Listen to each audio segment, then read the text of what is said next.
We'll give everybody the customary 5 or so minutes. But no, I actually haven't read Hell's Angels. I did really enjoy the interviews with him and the Hell's Angel guys, though. Oh, okay. I don't know. I haven't. I thought does those exist in isolation somewhere? It's so weird too, because like he's so young and he's sitting there arguing with like the Hell's Angel, like the leader on TV. That's funny. I didn't know that. But the book it just does what a good, beyond like the caricature of like Gonzo journalism and what it became known as. Like, it's just a very very thorough, like partisan ethnography, basically. And it's just good. It's just good, And it's like my go-to mental, because he writes a lot of it is about like what the Hell's Angels actually are, and then what the public perception of them is. And so he goes to all these examples of like towns that were shutting down because they heard the Hell's Angels were coming and stuff like that. Even when it was like they weren't coming there, or there was like one or two of them coming. So it's a lot about like public perception and like mass hysteria and stuff. It's pretty interesting. They also seem like total piles, like the Hell's Angel. I suppose that's our customary 5 minutes. So we might as well dive in. Welcome everybody to the Anti-Oedipus, Chapter 4, Section 2, the molar unconscious? Molecular. I'm sorry. Molecular unconscious. I've got the dentist on my mind. I apologize. I'll read the first paragraph just to get us going, and then if anyone wants to, we'll obviously have our discussion. If anybody wants to read at any time, since this isn't a movie theater, we won't popcorn. Just let me know and you can read. Cynicism has said, or claimed to have said, everything there is to say about love. That it is a matter of a copulation of social and organic machines on a large scale. At bottom, love is in the organs. At bottom, love is a matter of economic determinations, money. But what is properly cynical is to claim a scandal where there is none to be found, and to pass for bold while lacking boldness. Better the delirium of common sense than its platitude, for the prime evidence points to the fact that desire does not take as its object persons or things, but the entire surroundings that it traverses, the vibrations and flows of every sort to which it is joined, introducing therein breaks and captures, an always nomadic and migrant desire, characterized first of all by its so-called gigantism. No one has showed this more clearly than Charles Fourier. In a word, the social as well as biological surroundings are the object of unconscious investments that are necessarily desiring or libidinal, in contrast with the preconscious investments of need or of interest. The libido as sexual energy is the direct investment of masses, of large aggregates, and of social and organic fields. We have difficulty understanding what principles psychoanalysis uses to support its conception of desire, what it maintains that the libido must be desexualized or even sublimated in order to proceed to the social investments, and inversely, that the libido only resexualizes these investments during the course of pathological regression. Unless the assumption of such a conception is still familialism, that is, an assumption holding that sexuality operates only in the family and must be transformed in order to invest larger aggregates. Can we just walk through this real quick? Because I actually really like this section. But when they're saying the libido as sexual energy is the direct investment of masses of large aggregates and of social and organic fields. So that's an interesting way of framing it, because they're saying desire is this thing that's on the molecular scale. But then libido as sexual energy. So this is just basically connecting with their argument from before that all of the libidinal things that we experience in like an Oedipal framework come from the investments of social and technical machines. Is that it? And that's why the sexual energy isolated from desire and production is already kind of on a molar level. Am I right in saying that? Wait, where exactly are we in the 292. Yeah, no, I meant Alyosha, can you just read exactly the sentence you're talking about? It was 292 to 293 just now. The libido as sexual energy is the direct investment of masses, large aggregates, and of social and organic fields. And then they make their critique of psychoanalysis. Because just saying that in and of itself, it sounds counterintuitive, but then I'm just trying to frame it in the rest of the chapter. Yeah, I'm trying to figure out what there is their own voice and what's the position that they are critiquing, actually. Well, they go on right after that to say we have difficulty understanding, what psychoanalysis says to support its conception of desire when it says that the libido must be desexualized or sublimated in order to proceed to the social investments. So it seems like for them, somebody linked Charles Fourier in the group. It seems like for them that it's nonsensical to somehow say that the social investments are secondary to this primary sexual desire, and that sexual desire is kind of always already social, which does sort of track to me intrinsically. But I've missed out on a few sessions, guys. I apologize. That's why I'm trying to catch up. I get the sense too that when they're talking about libidinal energy, right, which is like that. So like that goes back to the first synthesis, but it can also refer to, I think, desiring production itself. And they're going to follow this up in the next sentence, right? The truth is that sexuality is everywhere, right? So like libidinal energy is sexual. So like I think one thing they're critiquing here is the idea that psychoanalysis would take desire or libidinal energy, desexualize it, or talk about it sublimated in order to talk about the social investments. And then to proceed from there, right, libidinal energy resexualizes these investments. I think Deleuze and Guattari are cutting through this to simply say that no, those investments are also sexual. And I think they're getting at too, like it's not, you don't have to, there's no desexualization and resexualization through regression, right? Like it's all, since it's connected and since it's got these breaks, the libidinal flow as sexual is consistent. Also, maybe we can just go back to the last sentence of the previous paragraph where they say, like, this ties into the whole section where they talk about Reich. And they say, as to the whole of Reichian theory, it possesses the incomparable advantage of showing the double pole of the libido as a molecular formation on the submicroscopic scale and as an investment of the molar formations on the scale of social and organic aggregates. All that is missing is the confirmations of common sense. Why, in what sense is this sexuality? And from there they jump to love and cynicism about love. Yeah, and if we follow that thread of the molecular, or excuse me, the molar, I thought I saw that in here. Properly light, delirium. Here we go.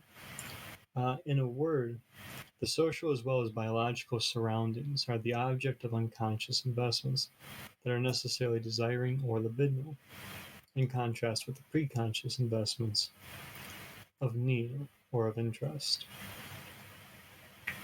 So I think I think the expansion on that part that you just read,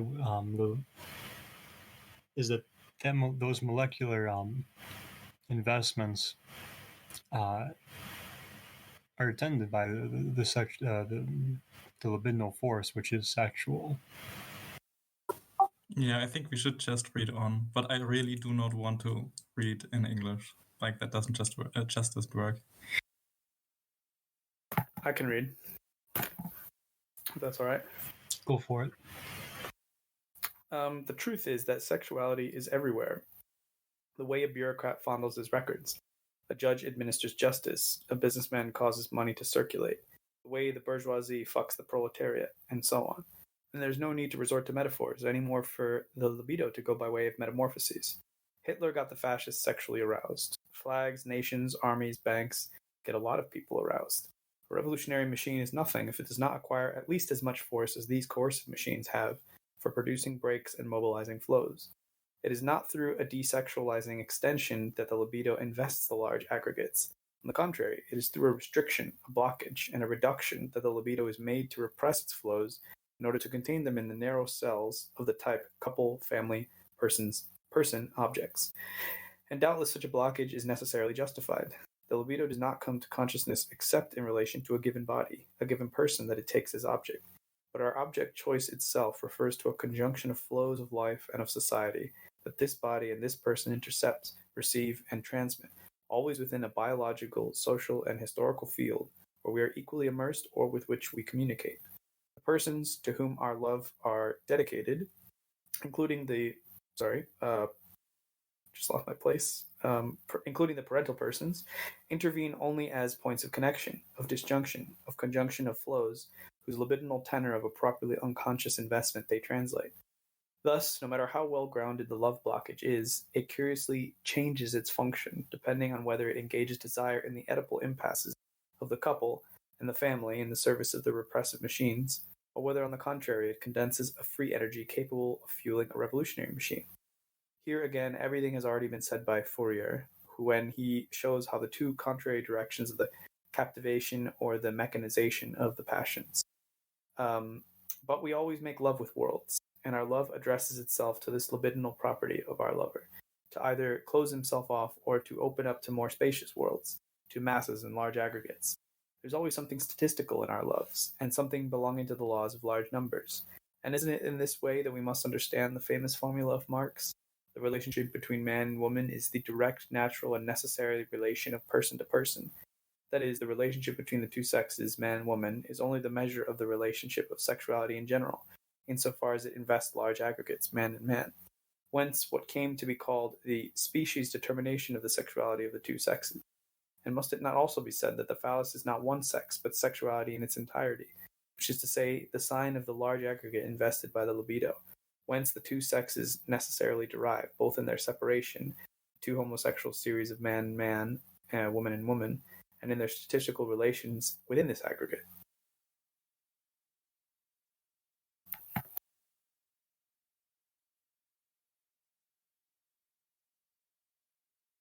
I've never seen such a silence when discussing sex.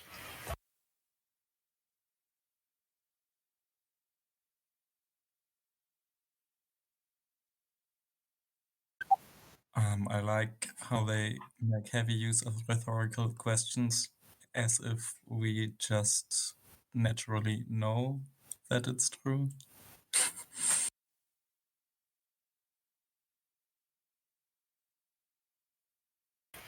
Yeah, the rhetoric is interesting here, especially because, like they're saying, these aren't metaphors, right?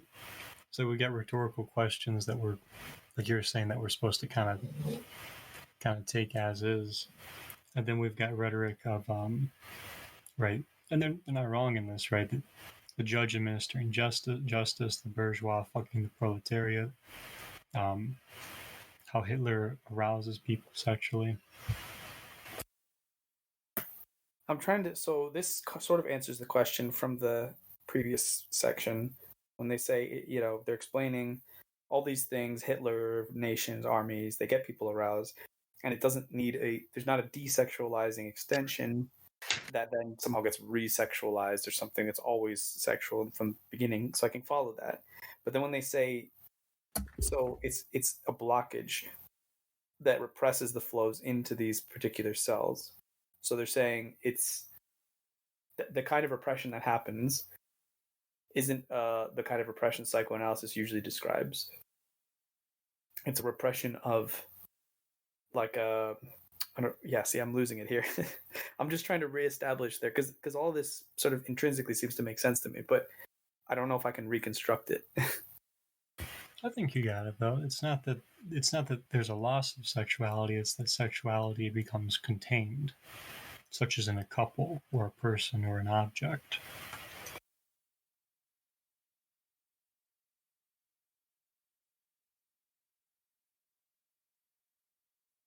So then this must connect to when they're saying below that. So when we love someone, the person to whom our love is dedicated, including parental persons, they're just a point of connection or disjunction in the flows, whose libidinal tenor of a properly unconscious investment they translate.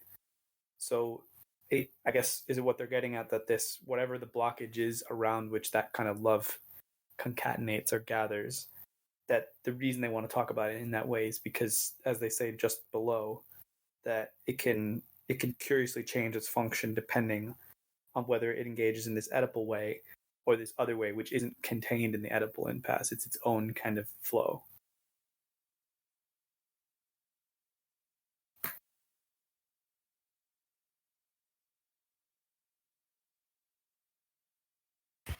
Yeah, and I think this is furthering their distinction of like familialism, and psychoanalysis is classic use of familialism to like to condition desire, right, to restrict it, as opposed to like desire, or in this sense, right, like desire without trying to strip away any of its sexuality, as something that is capable of a revolutionary investment, right? Because now we're looking at the reactionary and revolutionary investments again, which is like in that backdrop of the previous paragraph and the one before that, where these investments are present in the surroundings.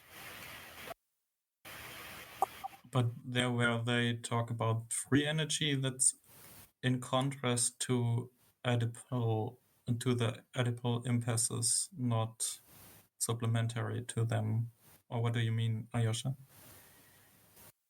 Well, I'm just trying to rework the system in my head. So if they say, I'm just finding the sentence again, whether on the contrary it condenses a free energy capable of refueling a revolutionary machine, the way I'm thinking of it, if libidinal investments come to be from these kind of molar aggregates, then that's kind of a secondary process of desire and production, or it's all happening at once in a sense, but like there's always desire and production happening, right?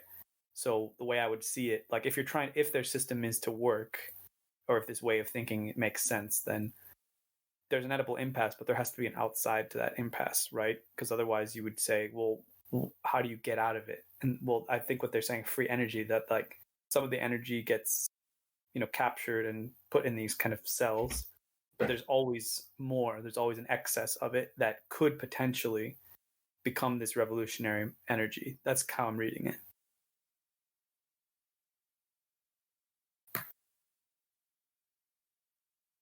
No, yes, that makes sense, but I'm not sure I can connect it to that sentence specifically in its context. Because to me, that actually just seemed to address like what's the alternative to Oedipus, right? So, and not so much what happens simultaneously with Oedipus. You might be right. I mean, someone smarter than me can probably answer that. I'm just thinking in the sense of like everything we've read up until this point, with the book of, that it's never one or the other. And I don't think there's such a thing unless you're talking about this sort of ideal image of what the schizophrenic experience could be, that everyone would sort of be starting from a more or less Oedipalized point, but that wouldn't foreclose the possibility of engaging in that free energy either, because even people do that even when it becomes reactionary, so it must exist or be in the mix regardless. That's kind of how I was thinking about it. Yeah, actually, I think you're right. Like I just read the whole sentence again, and and if we read the start with it, thus no matter how well grounded the love blockage is, it curiously changes its function depending on whether it engages desire in the Oedipal impasses of the couple and the family in the service of the repressive machines, or whether, on the contrary, it condenses a free energy capable of fueling a revolutionary machine. Yeah, I think you're right. Yeah, I like that too, because the love blockage isn't really, I don't think, problematized there, right? But the way desiring production is invested here that seems to be the where the focus is. And I say that because, like, even if you do have the family here, right? The family's not there as like the central familial, but as like as objects and desiring machines, right? That this desiring production is engaging, right? The connections and breaks are happening, the disjunctive distribution is happening, and the conjunctive consummation is happening, but not necessarily through a familialism. That is that point rather is about how this investment's occurring. If the desire that's flowing through that through that shall we say assemblage, whether that gets invested in a reactionary or revolutionary sense is what they're looking at. Yeah, so I guess my next question would be how the sentence in parentheses relates to that, if anyone has actually read Fourier.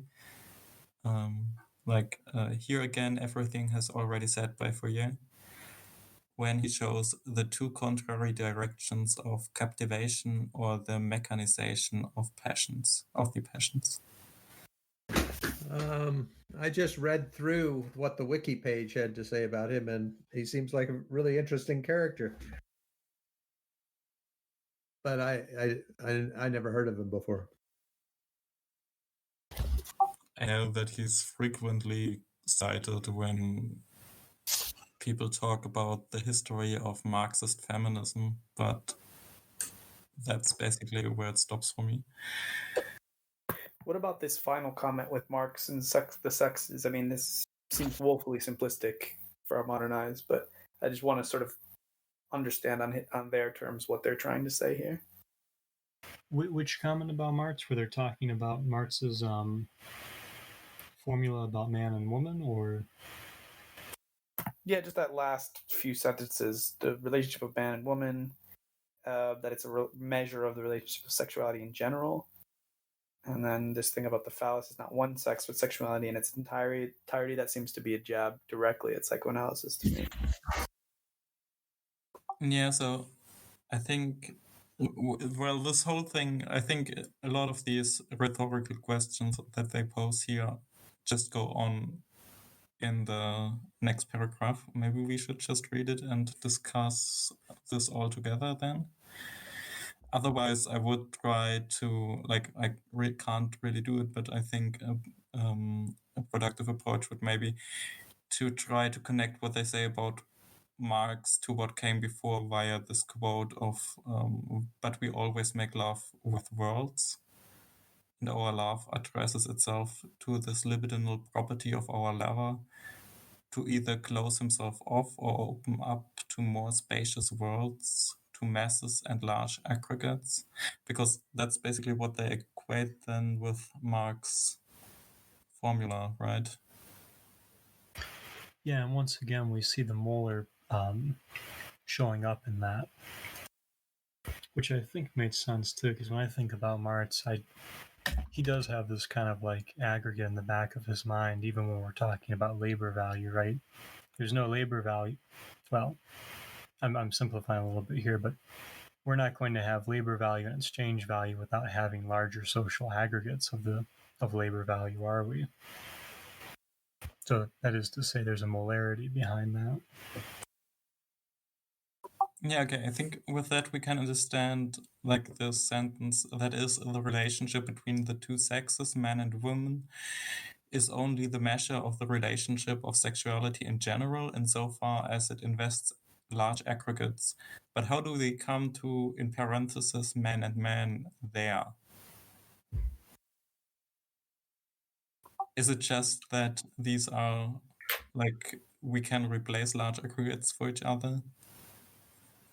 That doesn't make yes, but that doesn't seem very pointed, for lack of a better word. I was curious about that too, because so like the sentences, that is the relationship between the two sexes, man and woman, is only the measure of the relationship of sexuality in general, insofar as it invests large aggregates, man and man. So, like, how I'm reading this is like when we talk about the two sexes in general, right? When we talk about sexuality in this larger, or I'm sorry, when we talk about sexuality in this general sense, then we're talking about sexuality, or rather libidinal investments in larger aggregates. I think I'm reading man and man as just talking about groups and groups, but I'm a little curious there too. I wonder if this goes back to the third chapter and all the really dense anthropological stuff, but specifically, I wonder if this almost goes back to the whole flows of women thing. And this is why I said it's woefully simplistic. I mean, from what they're saying, that I see the large, insofar as it invests large aggregates, man and man, it's almost like talking about how the social reproduces itself in the first place, which is, take the CMC formula, change it to MWM or something like that. That's how I'm seeing that of like, it's not just a relationship between this man and this woman, but it is the way that man makes it possible to continue to be man and man. That's how I'm seeing that. Now that there's a lot that isn't spoken about there, but that's how I'm reading that. That makes a lot of sense, actually. Like, it would be probably beneficial if anyone here could actually speak to what Marx talks about in the passage from which the quote is, and also about where the phrase specious determination of sexuality comes from. But you basically convinced me with that. I don't think that answers the question about the two series, man and man, woman and woman, but I wonder if we can just keep reading, like you said, to address that. I think so. The phallus, the thing of is the function of the phallus in sexuality for psychoanalysis. And then how do they divert here? And I can't really speak on psychoanalysis, so who can? I mean, in my impoverished understanding, there's obviously the phallus and castration anxiety is a really big thing for Freud. And I do know in Lacan, the phallus comes to be that, like, what I think Deleuze and Guattari would call the despotic signifier that kind of orders all that world of representation that is incredibly simplistic. So I hope if someone knows Lacan better, you can tell me. But like, if what I gather, if they're saying it's not one sex, but sexuality in its entirety, that the phallus isn't just a stand-in for like the patriarch, even in the abstract. It's like it resembles the whole system of relations of sexuality. Okay, I just remembered what comes up, and I think we should just read on, actually. Yes, the thing for me is it goes from like difference, right, man and woman, to like sameness, right, which they're later gonna like talk about, like in terms of like homosexual series of man and man, woman and woman. Well, I just wanted to say that. Perhaps does anyone have any final comments before we read on? I think it's worth noting that one of my favorite things that I've always enjoyed with this is stance that woman doesn't exist as a concept. That if we want to use Deleuzian terms, the molar concept of woman as a universal thing, as a sort of I don't know, a Platonic ideal is a thing that doesn't exist.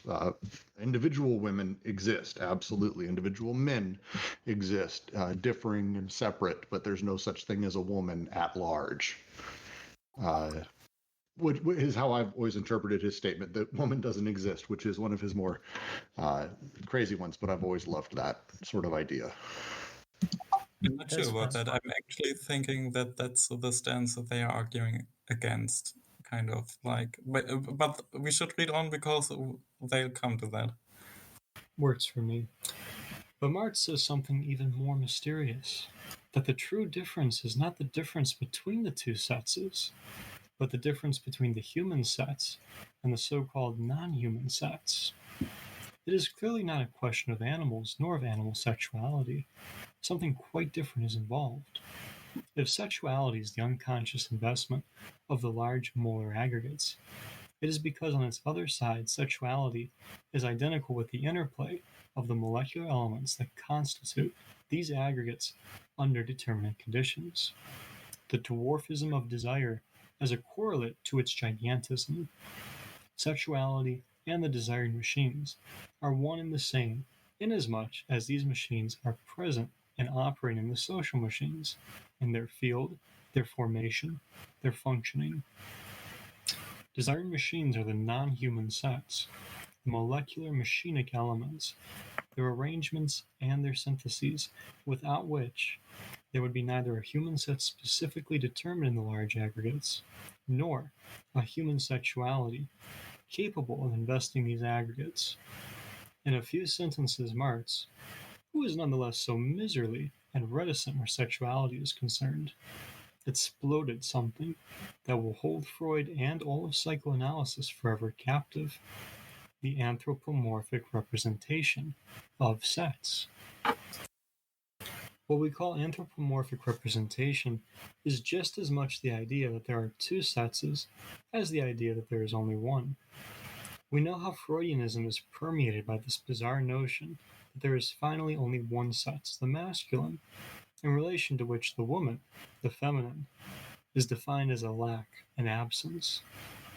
It could be thought at first that such a hypothesis founds the omnipotence of a male homosexuality. Yet this is not at all the case. What is founded here is rather the statistical aggregate of intersexual loves. For if the woman is defined as a lack in relation to the man in his turn lacks what is lacking in the woman.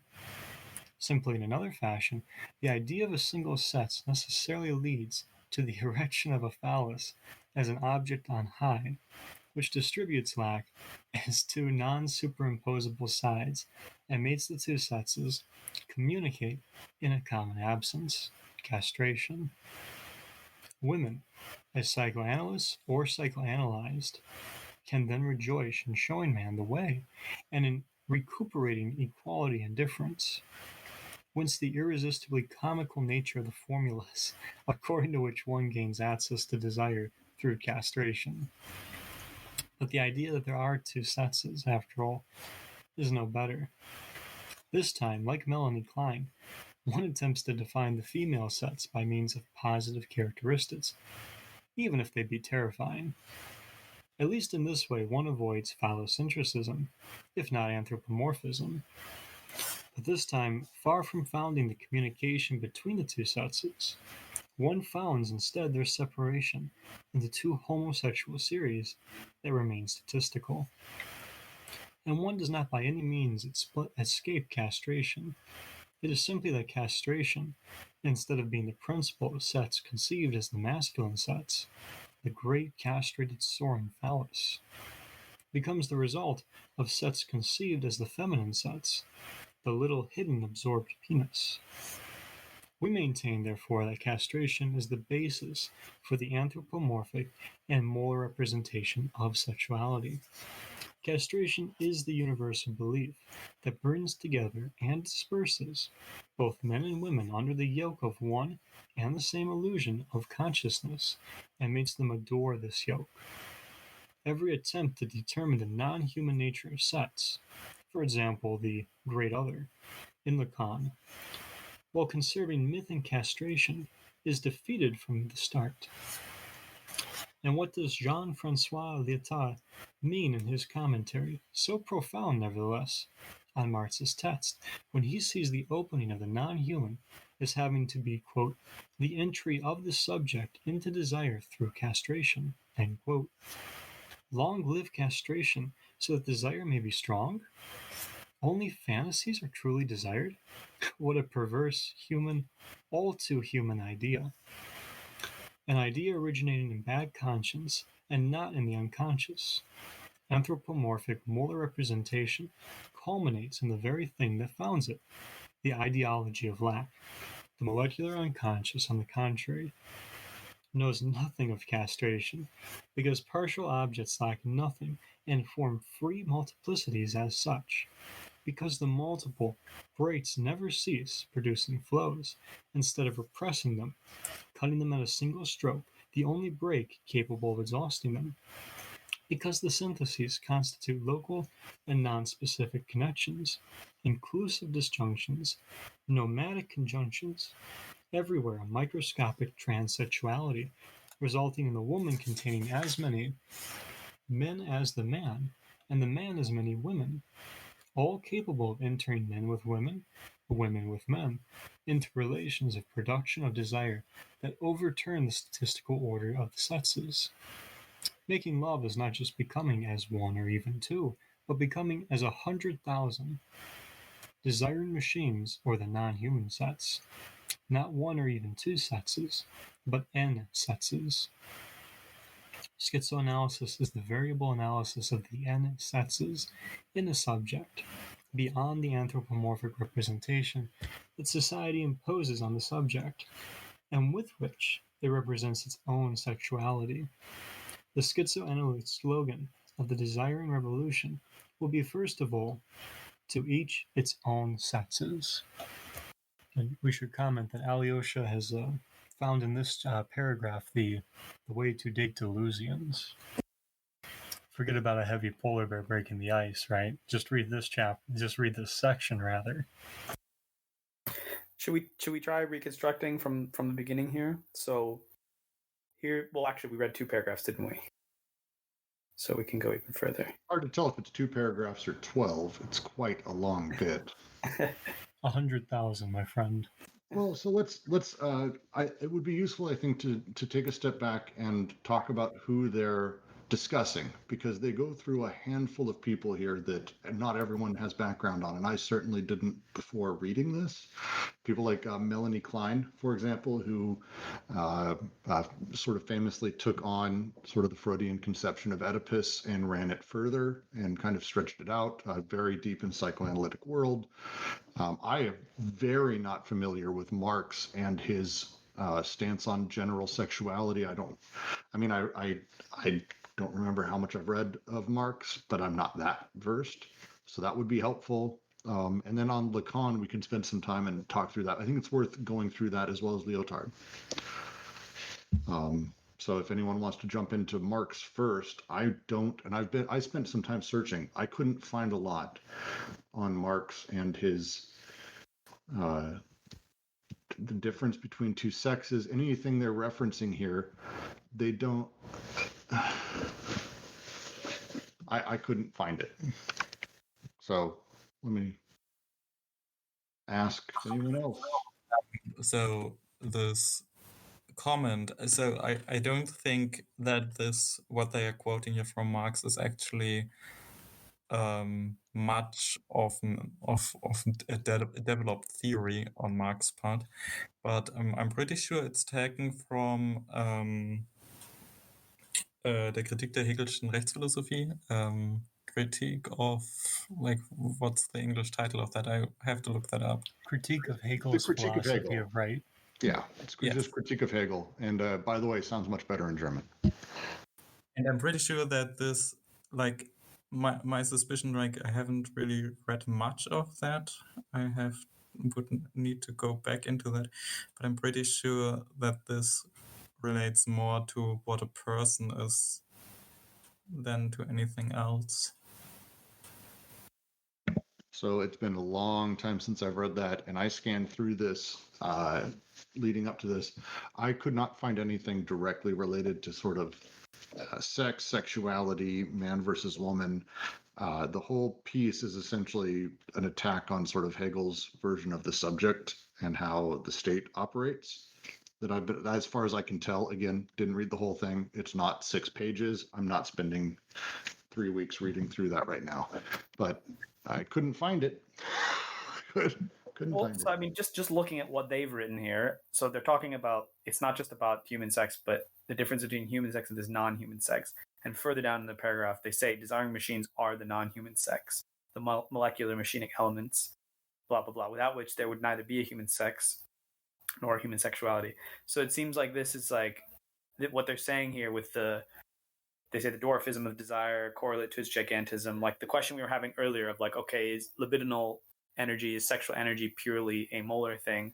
Well, they're sort of saying, okay, it exists on these different levels, but that whereas psychoanalysis would only see sex in like actual physical sexual relations, I just see them as sort of repeating the point again, that there has to be, if desiring machines are the non-human sex, what they mean, I think, is there's a coupling, like in the various phases, the syntheses we talked about.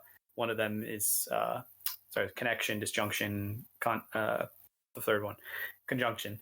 Like there is a kind of coupling that is happening there in that process that is far more like elemental, I guess you could say, than the actual like so-called penetrative act of sex, like procreative sex or whatever. So if you can't see that, then sexuality is only going to be limited to an actual physical sexual relationship between two human beings.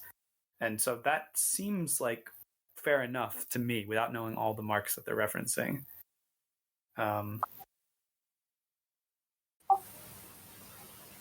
Okay, were you finished? Sorry if I interrupted. No, go for it. Yeah, so I found where this quote from Marx is actually from, and I only have the German text in front of me.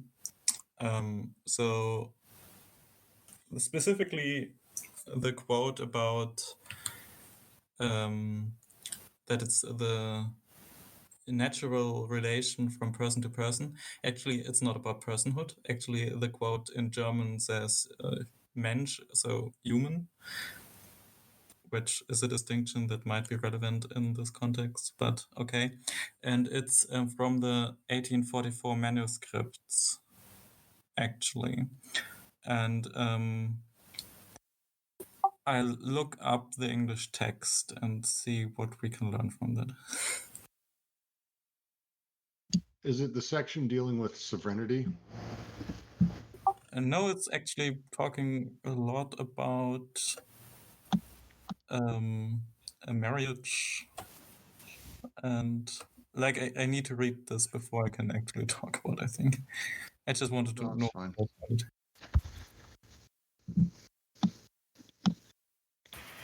I think Alyosha's got it though. I mean, this is what they're attributing to Marx is that that he's, so it's kind of like it's that sexuality is not to be thought of through humanity, right? So like yesterday I had trouble understanding where they were going with this because of how I understand Freud, but I kind of get it now.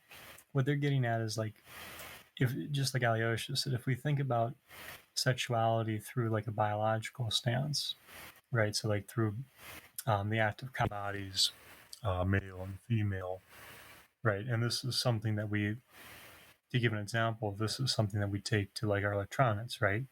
Male input, female receiver. Yeah.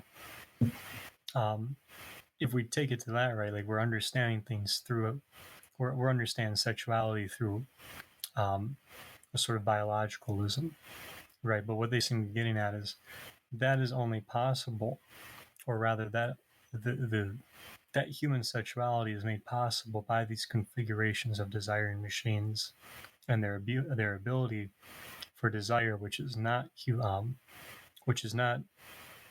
configured by humanity itself, right? Or that is to say, desiring production is not necessarily human. All that is made possible by desiring production. Yeah, I mean, it seems to me almost to be a similar move if you just think about, the whole intervention of labor value in Marx's analysis of capital. Like the thing that he saw as Ricardo and others like being so good at, but that they didn't develop far enough, was understanding that you can't just look at something and say, oh, capital is this thing that exists in the world, and all that workers do is they help bring it into being, but they don't contribute anything to it. He was like, there's an abstract process, labor value, that exists prior to these things and actually imbues everything with value in the first place. So I'm not that they're the same, but just thinking of like, that seems to always be like the party trick Marx is pulling, right? So like, even in this case, even if they're reading it into Marx somewhat, that that there has to be, it's just restating, I think, some of what we've already been reading, that there has to be something prior to this very subject-oriented familial idea of sexual relations. And if you allow that, then it opens up to these other things. I wonder, though, if anyone has any hints with the second paragraph, because I find that one a bit harder to follow when they're saying there's this obsession basically with the one sex, which kind of defines woman by lack. Okay, that I can understand. But then they kind of go on to say this thing. This is kind of like what essentially makes psychoanalysis a discipline of like a single sex, completely defined around the phallus, I guess. So that's the change from, in my understanding, again, that's the change essentially from Freud to Lacan, and this sort of switch where I believe for Freud, you would take male or female would take different Oedipal positions based on their relationship with father and mother. If your Oedipal position is opposing the father, you have taken the masculine. If it's opposing the mother, you've taken the feminine. It's kind of the light version of that. Whereas with Lacan, it's always the father, and you are masculine or feminine and determinate to your relation to the phallus. So that's the sort of shift and change. There's a lot more complexity to that, but that's a basic version of it. So when we talk about that sort of change and that switch to where everything is about lack, or if there's only one sex, that's the Lacan quote that I think has been interpreted a lot of different ways, that there is no such thing as woman, that essentially in our society, there is man first, and from there we actually separate out things as according to not being that. And so women don't exist in a grand molar sense. They only exist in opposition or as a secondary sort of subject to the main masculine. Or you get the Melanie Klein kind of inverse of that, right? Where instead of, we don't get the phallocentrism and perhaps not the anthropomorphism, but it's like instead you get like the problem of understanding everything once again through like a limited lens. Well, and a lot of Lacan's change over time is also moving away from with Freud, everything very much had biological ties, and Lacan's push almost completely was that everything's moving towards a deeply symbolic order of things. And so, well, with Freud, we really were talking about penises and phalluses. For Lacan, the phallus is actually a pure symbol, so there's a change there as well. Which is why it soars. Yeah, it's a big shift, and I mean, a lot of people have people on every side of the feminist issue have taken issue with Lacan. I'm not defending him at all with anything he's saying.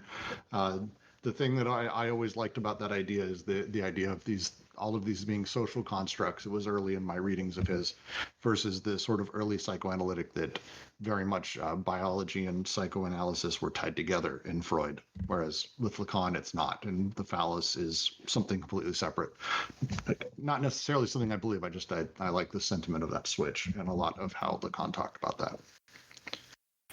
Let's push this just a little bit further. What do you guys make of the following sentence? We maintain, therefore, that castration is the basis for the anthropomorphic and molar representation of sexuality. Yeah, this is kind of what I was trying to reconstruct here, because I'm struggling to follow as well. So they say, psychoanalysis is this discipline that is essentially, in Freudian psychoanalysis in particular, is obsessed with that one sex. Woman is defined as lack. But then they say, if the woman is defined as a lack in relation to the man in his turn lacks what is lacking in the woman in another fashion. The idea of a single sex necessarily leads to the erection of a phallus, blah, blah, blah. So just with that one, I'm trying to follow that, because it's through that they say they share this experience of castration. Insofar as you're in that anthropomorphic molar representation of sexuality, you share that experience of castration. Can anyone help with the second turn here? So woman is defined as lack. Okay, I understand that. What do they mean by the man is lacking? What is lacking in the woman? Well, if you define women in relation to men, you can turn this relation around, right? You can basically, it's an equation, and it doesn't matter which side of the equation you put first. That was how I read it. Yeah, I agree with that. And because it gets to the problem of like, because that's where they're getting into this critique of like, so like they kind of moved, at least as I'm reading this, is like, okay, well, if women is what man isn't, then maybe women hold the key to like, or maybe being woman, so to speak, holds the key to breaking all this. But the problem is then you're right back where you started. Right now, man is what you're not, and so like, like Lou's saying, it doesn't solve anything, right? It's kind of like it's another form of a cell. Or is what they mean that because if the woman is defined as a lacking in man, the man in his turn lacks what is lacking in the woman. What the woman is lacking in the castration framework is the phallus, right? But is it that if the man can't provide that, then they are also essentially lacking the phallus? Is that what it would be? I mean, there's probably some technicality how the fear of castration factors into that, in contrast to the like I don't know like. We desperately need some feminist readings here because this is. But anyway, I'm just trying to understand what they're saying. Actually, I think this concept of n sexes is actually exactly where what's her name, the one who wrote a feminist introduction to Lacan, Elizabeth Gross. She starts there, I think, in her theory of gender, which has been critiqued as well, I think, but it's a start. And all of this gets really complicated to read from nosubject.com, which is fantastic, sort of Lacanian dictionary website. Where for Freud, the castrated one is the woman, for Lacan, it is the man who is castrated, insofar as he is completely subjected to the signifier which says no to complete satisfaction. The boy is totally subjected to the law, and thus to symbolic castration. It is only at the imaginary level that he appears not to be castrated in his possession of a penis. The only exception to this rule is that all men are castrated, is that the father is the father of the primal horde. In its connection with the incest taboo, the effect of castration is to divide women into those who are accessible and those who are not, as a definition of how men have to deal with all women, accessible or not, and therefore they're castrated. So it's this is not an easy section, is a short answer there.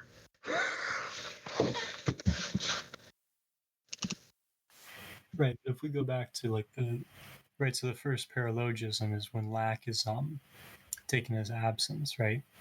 When we understand lack like in this manner, where it's not having a penis or not having I suppose in this case it would be then they make the move to like the clitoris, right? And right there's the sense that you're missing something, and that it's that kind of comes to, I think, like define you in that way, right? But the first syllogism is not lack in that manner. It's a kind of deprivation.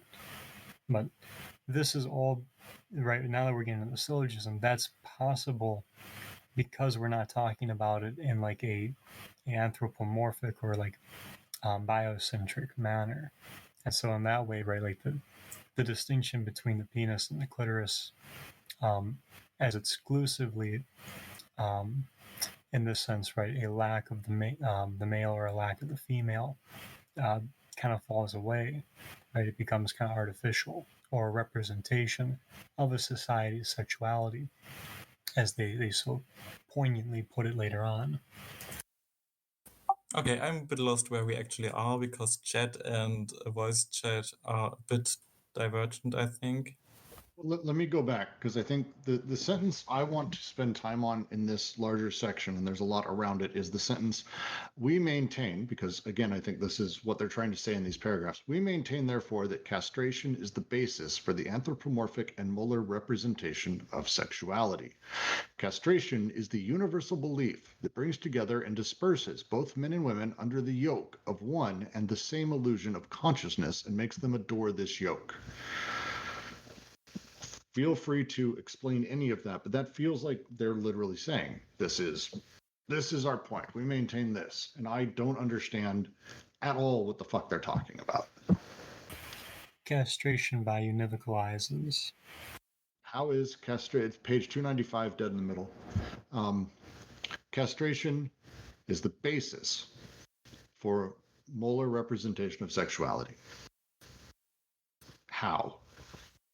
I mean, I guess if you think about what they were saying before about the blockage, right? So they're saying there's this non-human experience of sex that has to meet blockages in order to like concatenate around something like a person that you experience and feel that you love and are attracted to. So, and in that section, they say, what is it? They think they call them cells. It is through a restriction, a blockage, and a reduction that the libido is made to repress its flows in order to contain them in the narrow cells of the type couple, family, person, objects. That was back on 293. So, and they say the libido does not come to consciousness except in relation to a given body, a given person that it takes as its object. So, I wonder if that's like, in order to have that blockage, there is a kind of, that's like where the lack begins to be distributed, right? Because it has to sort of create, I'm losing my words, but that's where I'm headed in my mind. So another way, if we want to maybe transpose a little bit, one of the things we know is that the molar representations of things tends towards the paranoiac, while the molecular tends towards the schizo. Another way we might say this then is that the castration is the basis for the molar representation of sexuality, or the paranoiac's dealings with sexuality. Which would follow, given that castration tends to be that thing that causes neuroses and paranoia on that direction, at least in the sort of classic psychoanalytic framework. At the risk of oversimplifying, I think of that sentence basically as saying, like, we understand sexuality through whether or not something has a penis. Yeah, or I think what's like, that's something maybe Brooks can talk about. Like, I understand that the phallus is central in creating a unified subject, right? And that's basically what they are breaking open here, right? So sexuality doesn't happen on the level of a unified subject, but it's on the molecular level where we have these disparate desiring machines, which is basically what they are getting at here with the N sexes, right? It's not one unified sex, one unified gender, but it's all these desiring machines that connect. And in that way, it's not castration, is it? Because the desire machines don't lend themselves to this problem. And to argue otherwise, right, is the first paralogism. So here's a question. What if the line, we maintain therefore that castration is the basis for the anthropomorphic and molar representation of sexuality, is actually a critique? They go on to basically mock the great other in Lacan and others for every attempt to determine the non-human nature of sex. And instead they go back, maybe they're pushing back towards the idea of actually there is no such thing as a non-human nature of sex, given that it really operates in a different place, that desiring machines and things operate at the molecular. And when we start talking about the molar representation of sexuality, it becomes almost meaningless. Because again, remember, desire machines don't operate at the molar level. That's social machines, technical machines, but not desire machines. Desire machines only operate at the molecular. I think you're half right, but the important thing with that sentence is what's after the M bar, because they say every attempt to determine the non-human nature of sex while conserving the myth and castration is defeated from the start.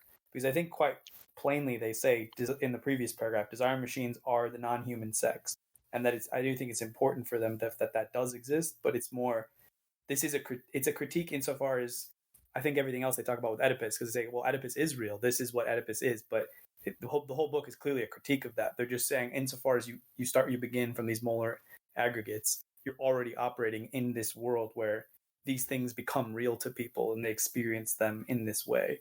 but Well, that is essentially, yeah. So then they go on to say anthropomorphic molar representation culminates in the very thing that founds it, the ideology of lack, castration. The molecular unconscious, on the contrary, knows nothing of castration because partial objects lack nothing and form free multiplicities as such. They are the desiring machines. They are the multiplicities of desiring machines that operate at the molecular level. Because the multiple breaks never cease producing flows instead of repressing them. Again, what happens at the molecular, cutting them at a single stroke.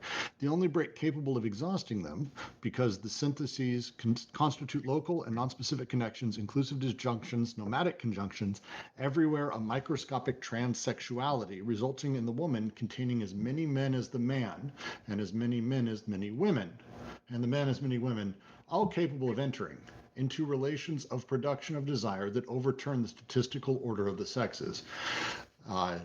Their argument kind of coming back to the idea that at the molar level, castration is the story. That's the story we tell ourselves. That That's it's the discourse and the representation, yes. yeah, it's the setup. This is the world and how it's run. But the reality is, sexuality, the non-human aspect of sexuality, which absolutely the big other is intended to be some kind of transference of sexuality into the non-human in Lacan. I would say they're saying that there's no such thing as a non-human version of sexuality, that there's only the story we tell. And in reality, sexuality operates only at the molecular. And at the molecular, we are many and one at the same time. the only reason I disagree with that because I think they're saying that there is such a thing as the non-human nature of sexuality, and it is that molecular conscious experience that is that. So if we want to like put it into a broader argument. No, you're right. Sorry, real quick, Roger. They literally have a line that says desiring machines or the non-human sex. So the desiring machines are the non-human sexuality. I think I was using the term wrong. Yeah, also, I'm a bit wary of the opposition you made between the molar and the molecular. Like, in the way you made it, it sounded a bit like you had a basic superstructure relationship between them, and that doesn't really work. Like, we can't treat the molar as ideology and put it in opposition to a reality, right? Like I think I was trying to say more that the molar and the social machines and the grand narrative that the social machines create in relation to the desiring machines is where the separation is, and that the social machines, again, I'm just trying to interpret what I'm trying to gain out of this. So it's fair. Maybe I'm off. I just joined the conversation, but to bring it to a more general argument of Deleuze and Guattari compared to the others, desire is positive instead of negative. So basically, the old critique of the molar aspect is to set the molar as the crystallization of the whole ideology of the lack. So basically what they're trying to say is that desire and sexuality are productive. So basically, you're producing new senses. You're producing molecular multiplicities as you're having sex. You're not referring to the molar level. You're not saying, "Oh, I'm having or not having sex with this woman or with this man, and therefore, it's a lack." It's never like that in reality. But if we follow the way that institution and the way that the society as a whole is treating sex, it's treating it through castration. So basically, if we're starting from a man perspective, like an heterosexual male perspective, we're going to see it through a lack and castration. And if we try to do the alternative, starting from the woman or the trans or the queer, we're just going to end up in castration as well if we don't get rid of this negative aspect of sex. So that's what they're saying. Any attempt would still end up at the same place. So what we need to do is to go back at the molecular, at the empirical state of sex, and try to produce it into a different manner. So basically, we could challenge the molar through a positive perspective of sexuality. Sorry, long rant. Well, it's also worth noting the thing that they've gone over a few times now is that we've got the syntheses, as a basic way of how things operate. And the syntheses at the molecular level at the desiring machine level are used correctly. But at the molar level, they're fucked up. They're broken. They are used improperly, and I think a lot of that is what they're talking about here when they talk about the syntheses being utilized to proffer castration and the two sides of sex and all of that at the molar level, whereas at the molecular, it's a very different discussion in the proper use of the syntheses. And that's another point. I don't know if you treated it, but the anthropomorphic aspect of it. We found castration only within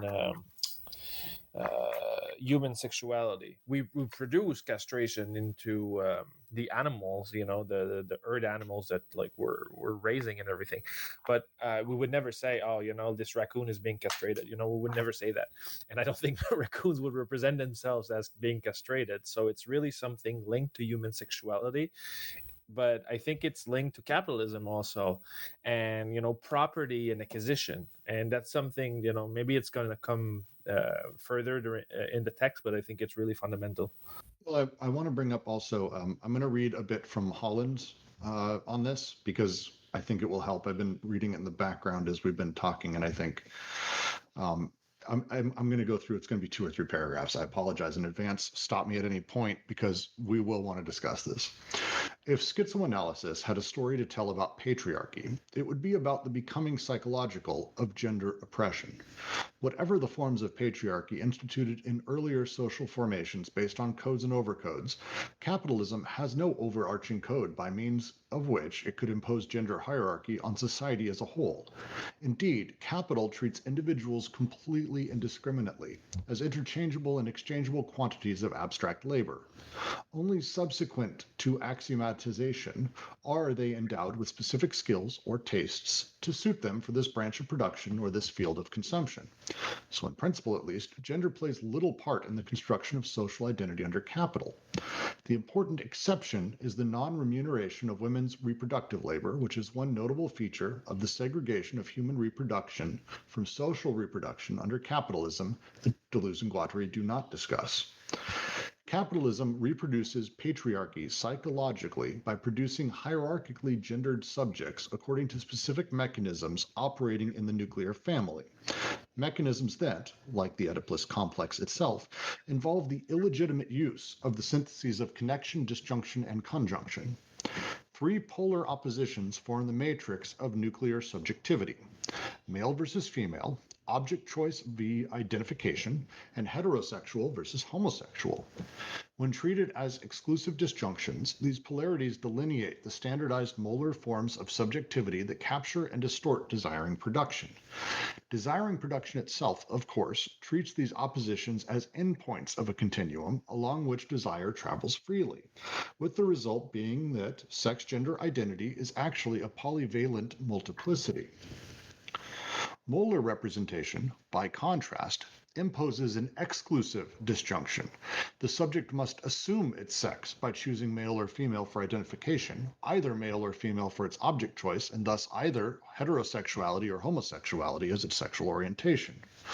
What is more, with the migration of despotism and paranoia from society at large into the heart of the nuclear family, these intimate patterns of identification, object choice, and sexual orientation inevitably carry with them investments in either domineering mastery or abject slavery.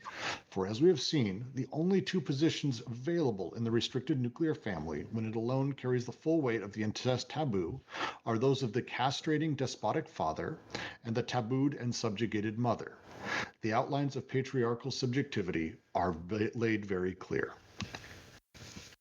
It's page 116 of Holland's introduction to Anti-Oedipus. I would simply say, but even then, a matriarchal society would carry a similar problem. Brooks, if you're speaking, I cannot hear you. Sorry, I should have muted. I'm continuing to read Holland. It's basically they're doing a deep dive into how the disjunctions and the syntheses operate at the molar versus molecular, and that's kind of the thing we need to, I think, keeping in mind when we discuss how these operate. When we're talking about the sort of bouncing back and forth between the two poles versus being stuck on one of the two as a binary, we're talking about molecular versus molar. When we talk about castration and how women operate and how women exist, they exist as in the molar in opposition to the man. It's the binary choice. It's the broken version of the syntheses. It's a bipolarity, opposition to man, based on illegitimate use of the syntheses of connection, registration, and consummation. By contrast, legitimate uses of the syntheses, local part object rather than global whole person, inclusive rather than exclusive, nomadic rather than segregative, produce subjects that are fluid, ambivalent, polyvalent, open to change, that are continually being made, unmade, and remade. They then go in actually to talk about how Judith Butler dealt with Nietzsche and Foucault. It's a lot to read through here, but I'll copy I'd be the interested section. to hear that. Maybe if we post the section. Yeah, I'll copy it in. But essentially, that's Holland's take on the entire thing, is that they're here talking less directly about sexuality as a direct thing or feminist or any sort of thought like that, but about how identity is effectively formed under capital and how identity is formed within the nuclear family at the molar level through the improper use of the syntheses, and how it forces people into effectively dealing with a by choice. I'm going to be the father or I'm the beaten wife. Whereas the reality is, on the schizo side, is moving around and sort of being where you are as a partial object rather than a whole person. And that whole person is the challenge, which I kind of like as a sentence, although I'm going to continue reading. I'm going to copy stuff into the chat. Someone else can start talking. But the only thing I would take issue with that quote was the beginning part where Holland talks about, well, capitalism is actually indiscriminate and it's only after axiomatization that these things happen, which that might be a secondary conversation to have. I mean, it strikes me like a lot of very painful and sort of tedious conversations with orthodox Marxists about race, where you're sort of like, oh, this comes, in principle, capital doesn't distinguish between these things. It's only after that these things are introduced as ideology. And it's sort of like, I think there's been a lot of work by really great people to show that it's always been, the flows of whether you say races or women or whatever it is, has always been there, like sort of in the founding elements of capitalism. But I don't know if that necessarily takes apart everything that he's saying. It's just, I'm suspicious of those discourses. But I was just saying in chat to Jack as well, I wonder if it might help us, because Jack had a typo in chat, but I thought it actually kind of worked, where he said he called them moral investments instead of molar. And I said, well, I think that actually kind of helps with the little problem we were having before in the language, because I think kind of what you were getting at, Brooks, is what's illegitimate, not just in their actual use, but like the way we talk about it, is the moral discourse that surrounds these molar aggregates. So I think what they're saying, just to connect to, I think what Roger and other people were saying before, is that it's not just that the molar aggregates are BS. I think they are saying that the molar aggregates do kind of actually proceed in this way. But it's sort of that, when you begin from that point and you build, in this stupid example I'm giving, when you build a whole moral discourse around that level and you go no deeper to the molecular level, you're kind of already lost. And I don't know if it helps anyone to think of it that way. Yeah, totally. And if we can add to this that the molar is the end of the road also. When you're like a man heterosexual, you're already there. You don't move. You're not into becomings. And moleculars, at the molecular level, this is where they are, the becomings. So basically, it's a discourse. It's a moral, but it's also, I don't know how I can say this into a different way, but like the end of the road. This is where you should be, and now things should be. So there's no possible becoming after that. If you're heterosexual male, you're there. You don't move elsewhere. If you're queer, for example, you're still in the molecular and you can become something else. Women, even in the molar approach, women always have this possibility of shifting, where men is way more difficult. I really like, I'm going to find a way for me to sort of post this entire thing in the chat without it taking up. It's so stupid the way Discord works, but I want to just read a few sentences about their sort of reading of Deleuze through Butler. By so ascribing a tendentially constitutive yet potentially subversive role to repetition, Butler deftly avoids the conundrum of determinism versus free will and carves out a place for agency in gender theory, with agency now understood in terms of degrees of variation and repetition. Agency is limited, but also made possible. Agency and repetition for Butler is crucially ambivalent, then, in much the same way that the socius and body without organs are under capitalism, according to Deleuze and Guattari. Capitalist axiomatization produces both deterritorialization and reterritorialization, both decoding and recoding, both potential for freedom through differentiation and diversification, and limitations on that potential sponsored by privatized surplus appropriation in the capitalist market and privatized reproduction in the patriarchal nuclear family. The body without organs under capitalism, as we have seen, registers desire both to free from it, determination, and propel it into new and different trajectories, and to capture it in representations that support existing social power structures. In this connection, schizoanalysis may adduce historical and materialist contexts for the contemporary gender trouble that Butler analyzes with such acuity. So it seems to be, it felt like that was more of a direct answer to what Alyosha was talking about, which I totally agree with the idea that capital doesn't care about those things. They're saying almost that actually, no, that literally capital is about decoding and recoding and all of these things. But it also comes with the second thing, and that second thing is that socius, the body without organs, that is pulling in and having this sort of this power that registers desires that both free people and collapse them into very specific subjects at the same time. So Also, it's not just pure capital. Just to note that the Marx quote from which they start is basically from a section where he talks about the relationship between marriage and private property, and where he basically says that marriage is a form of private property. I think we actually should read that at some point. Yeah, that's it points back to what I was saying earlier. It's it becomes molar because it responds to a form of I was writing this at the same time of dwelling, the way we dwell in society, and because the houses are made for wife and men, and the way the cars are made, two places, and all of this responds to the idea of the couple.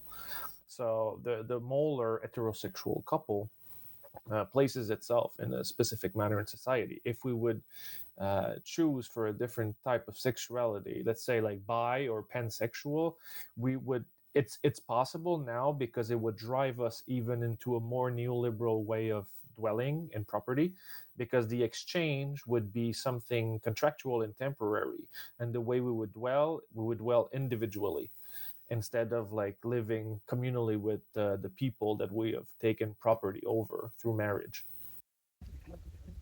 So Holland has a quote a little bit later from the book that he uses here to discuss gay liberation. And the quote is, for example, no gay liberation movement is possible as long as homosexuality is caught up in a relation of exclusive disjunction with heterosexuality, a relation that ascribes them both to a common Oedipal and castrating stock, charged with ensuring only their differentiation in two non-communicating series, instead of bringing to light their reciprocal inclusion and their transverse communication in the decoded flows of desire, including disjunctions, local connections, and nomadic conjunctions.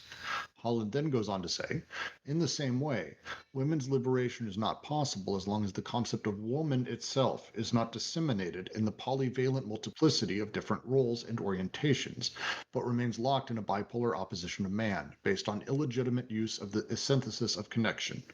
So essentially in the Molar, effectively, the story is always placing us as part of the break of that process up against what is essentially the giant story of the body without organs. I'm not saying necessarily ideology, but in this case, the man, or the heterosexual white man, if we want to say that, and that liberation isn't possible as long as the descriptions or the way that we think of these things are in contrast to that as being the dominant form, instead of in reality understanding that there's a million of these things in direction and that we're all partial objects instead of whole humans.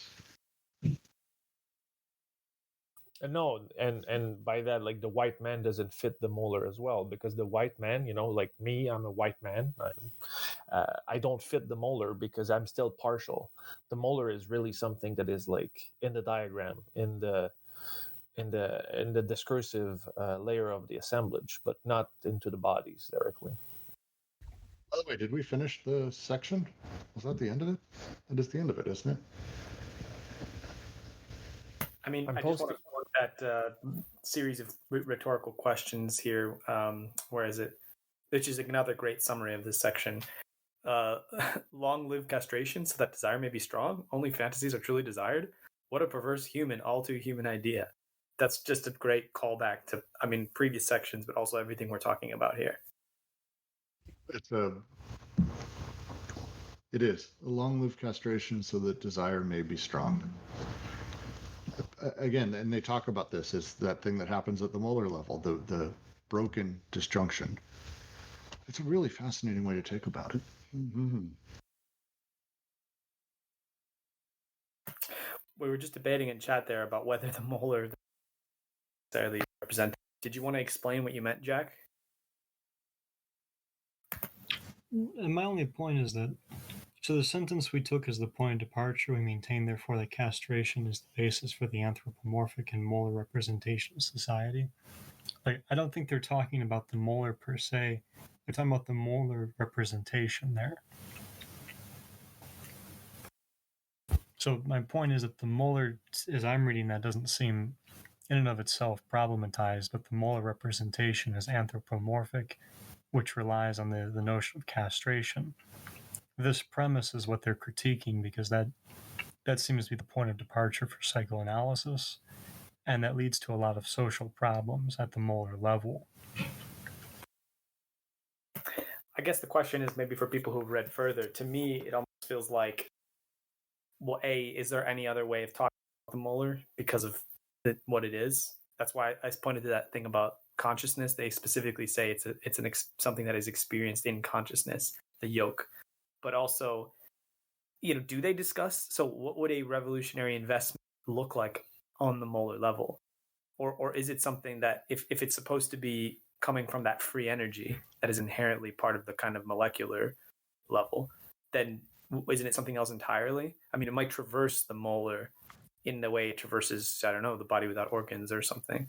But I read all of this as an implicit critique of the molar.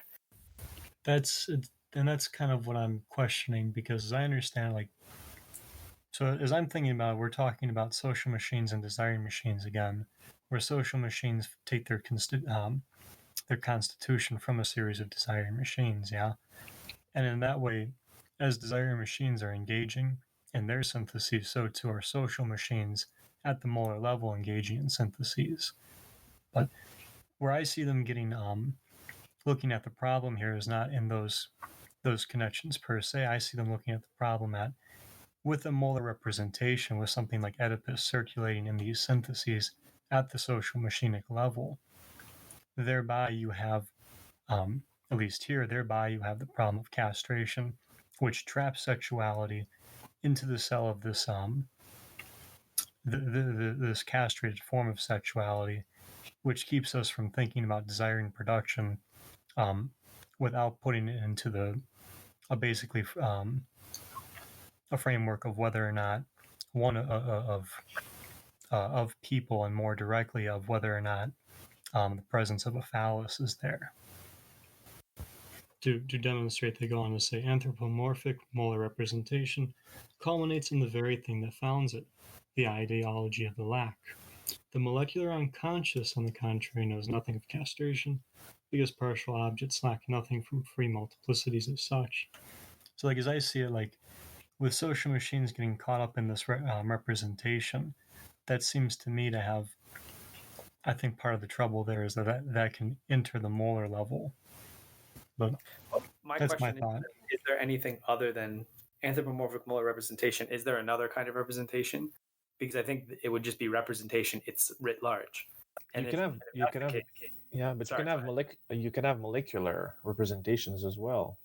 Different types of desire express into an identity, or a discourse or a text. So that's what my question. It would do it through a way. The molecular would effectively do it in a way that's multi-stage, polyvocal, partial object-based, partial representation, rather than sort of whole cloth ones that are happening on the molar level. Well, that's my question. So do they actually?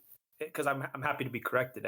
Do they actually use the language of representation to discuss that? Because I thought that, based on everything I don't think they do. Can I say something on this? Just 1 second. I've been on Google trying to look for représentation molaire or molar representation, and there's not a lot. I think we're touching a problem that hasn't been explored. I think it's just a way of formulating it that is, for us, we've read enough that it becomes really problematic. But nobody has really taken this concept as it is, like not the molar, but the molar representation as one concept. It's not being treated that much. So I just want to step in. Maybe because most people don't talk about molar representations, which is a term that's not super used here, but instead molar investments, which I think is the term that most people have begun to use around this, and with the same otherwise, because we're talking about ultimately we're talking about the investments of desire, and that's not so much representations, but instead the representations and how they are invested. My only nitpick here is and I could be wrong and dying on this hill, but I'm saying, to me, molecular representation sounds like an oxymoron, and what we're describing to me almost sounds like an event more so than a representation. Because if it was to really chase that revolutionary investment or direction or machines or whatever, to me, it seems like from everything we've read previously, there was a whole beginning of the book where they talked about the idea of non-signification and non-representative desire. That is like the nature of molecular desiring machines, right? So what would it mean to represent that? I think the whole point is to escape, maybe it's too mystical, but like to at least always be striving to escape representing that at all, and more to sort of bring it into these moments where all those molecular flows sort of meet around a particular thing and create something. So again, going back to their original purpose, it's about an act of creation versus an act of signification of like a despotic signifier representing something else. I know in a common sense way we can say, yeah, in this way you can channel this molecular thing and represent it in this way, and that's might be how I kind of like live my life on a daily basis. But just in terms of what they're saying, I always saw it as. Let me try to say it back. So I can make sure I understand what you're saying, because I don't think I disagree, and my brain's slowly taking it in. That at the molecular level, desire and all of that is created, but there's no representation. That desire is pure, if we want to say that. But at the point where it becomes part of the social machines, what the social machines shit out is basically, that's where representation happens.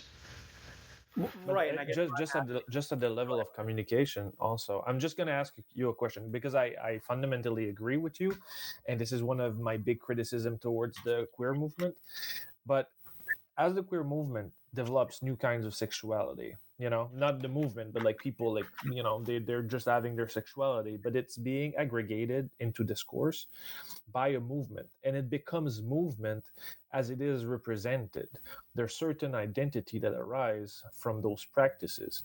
So it may seem counter-instinctual for us, but to become a war machine, the molecular needs to start to be represented into some way.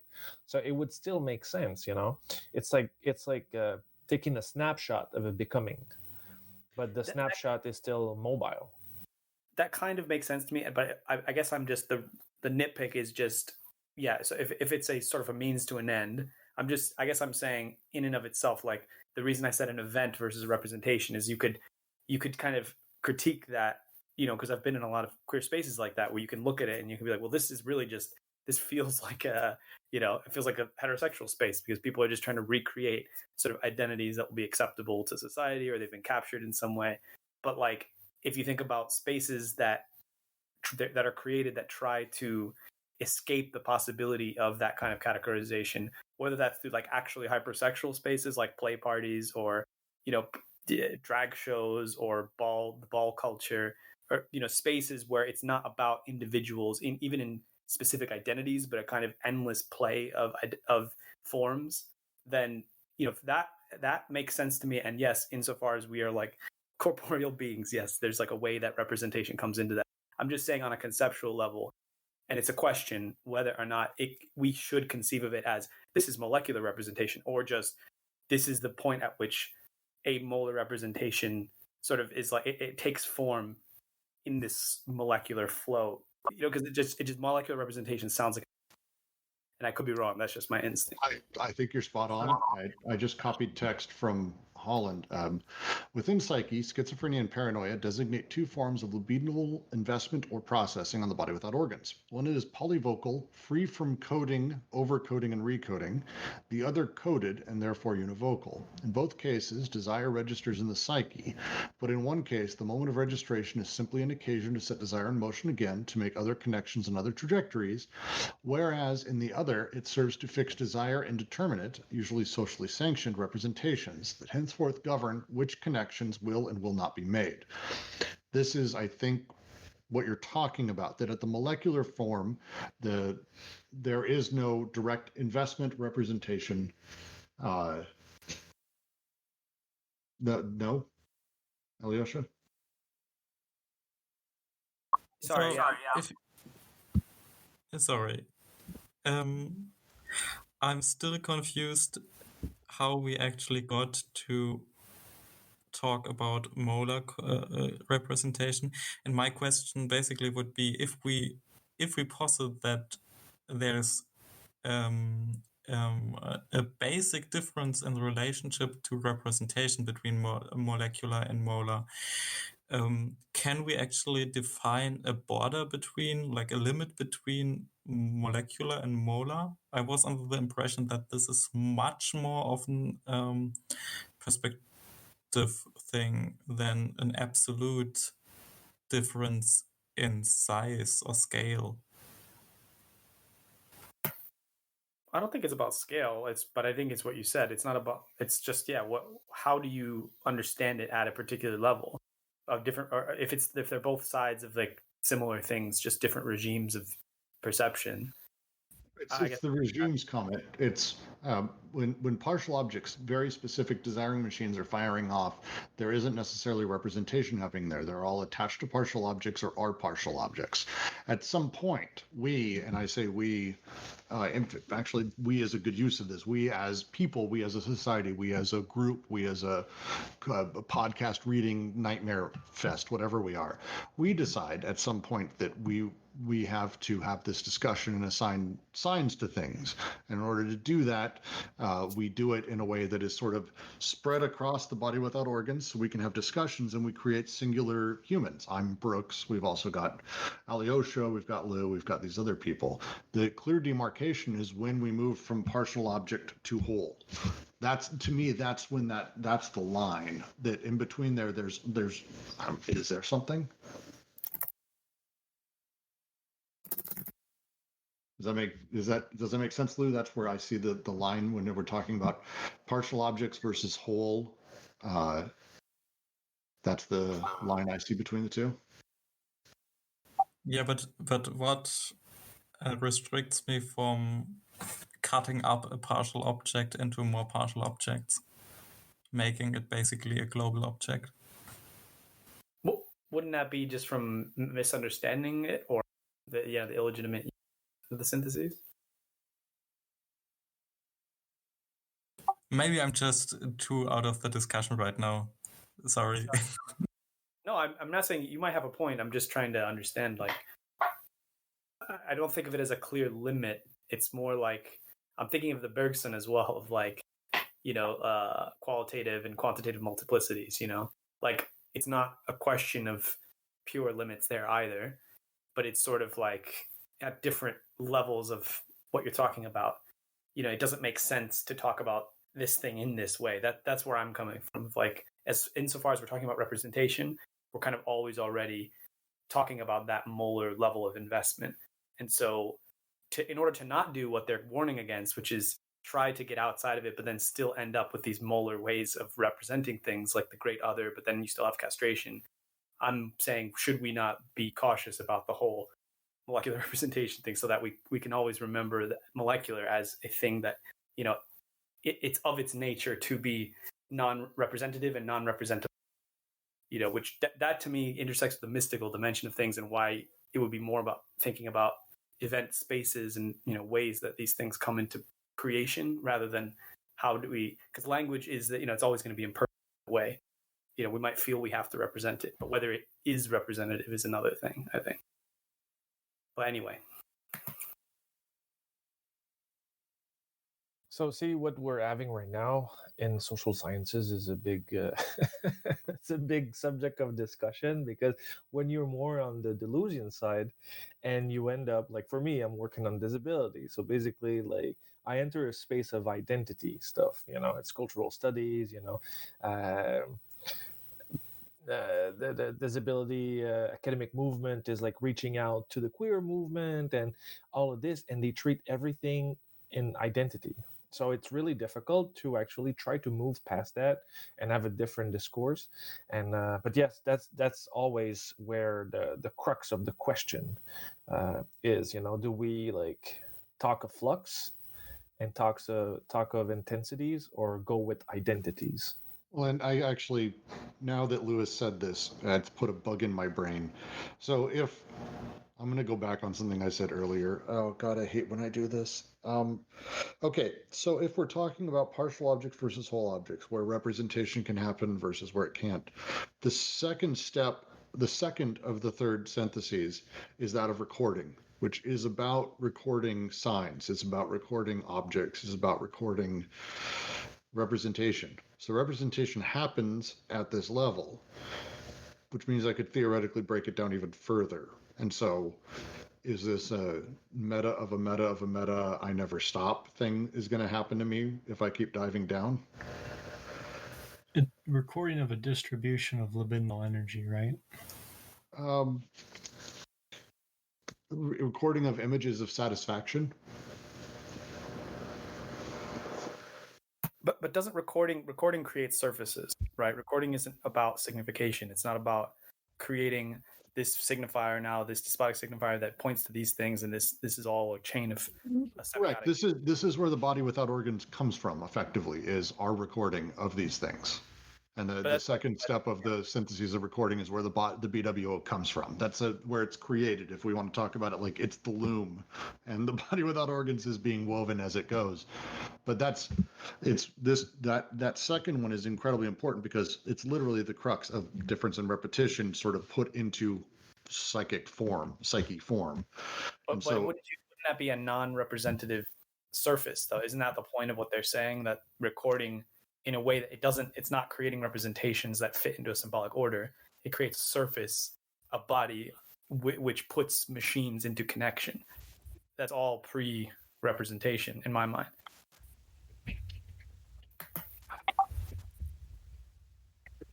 So in your understanding, representation would only enter after, like, representation isn't even in the book, actually, right? Like, even the third synthesis and the creation of subjectivity is before representation. I do think they talk about it. I'll try and find some quotes anyway, because it seems like we're getting stuck on this a bunch. But I think it's whenever they talk about... Sorry, yeah. No, go ahead. Sorry. I was just going to say, whenever they talk about the psychoanalytic unconscious at that level, at the point of being Oedipalized, you are talking about representations. But the machinic unconscious, the auto production of the real, has nothing to do with representation. So that's why I'm saying, what does it mean when we put that word in conjunction with that space of whatever we're talking about? It can only become, because of, yes, the way we experience consciousness and the way we have to talk about things, it's a challenge, but I don't think it means it's one you have to not take on or give up on either. Like, that to me is the point of the mystic side of these things, of how you actually incarnate them in art and praxis and in religion or whatever it is. That it's a challenge, but it's not impossible to do, and it's experiential and creative rather than representative and ideological, is what I'm saying.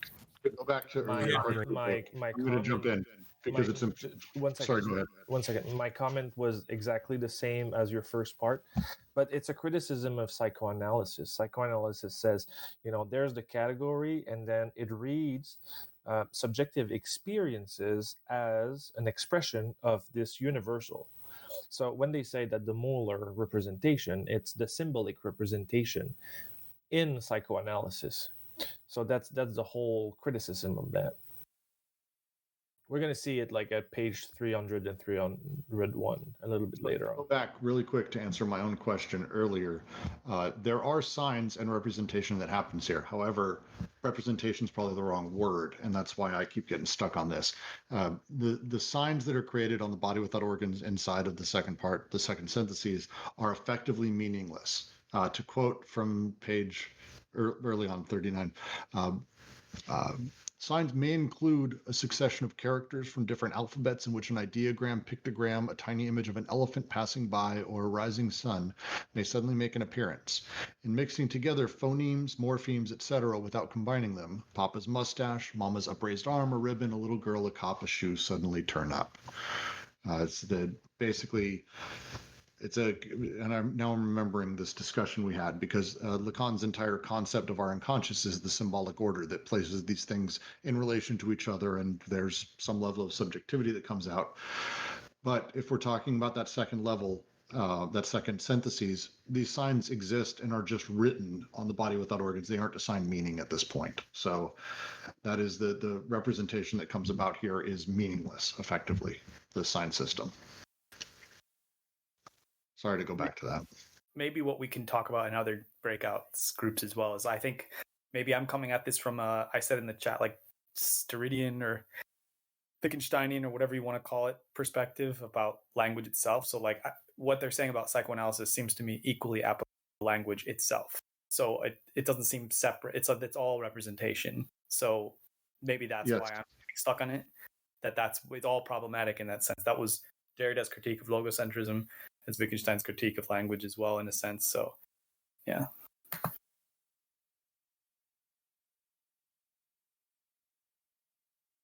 mean, we will get deep into representation in the next section. Actually, I kind of count on Alyosha to tell us how the stuff they talk about there relates to some Derridian stuff. Because there are some things that I recognize from reading Spivak. Well, since we're nearing the 2-hour mark, is there any other major questions, comments, thoughts that we want to have around this before we move on to the next section? Because it seems like there's a lot for us to be going into here. But would anyone like to try to sort of summarize, have a larger discussion around what they're trying to say with this entire section? I'd go back to a line. Criminal do gaze. I'd go back to a single line from 288. Desiring machines work according to regimes of syntheses that have no equivalent in large aggregates. That's the separation in the way that things work in the molar versus the molecular, the desiring machines versus social machines, that the operations aren't the same and they don't work the same for sure. Go ahead, Alyosha. No, I was just going to say, I think I helped kill it with this nitpicking tangent, so we might want to end it.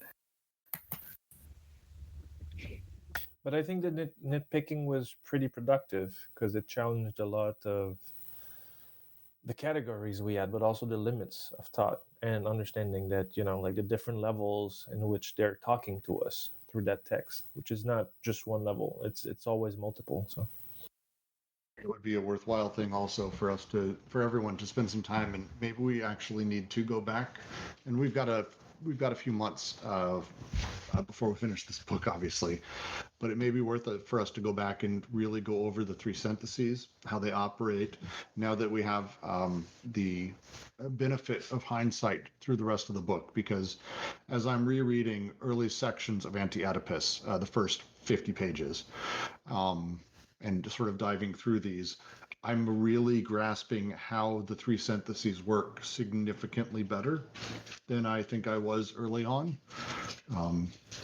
It's going to be really worthwhile, I think, for us to go back through those. So we may do that after the end of the book, but it's definitely worthwhile for everyone to go through and re-understand sort of the setups between everything, how these work, the connective syntheses, how things connect, the disjunctive syntheses recording, how the reward for that is essentially a sign without meaning being placed into the body without organs.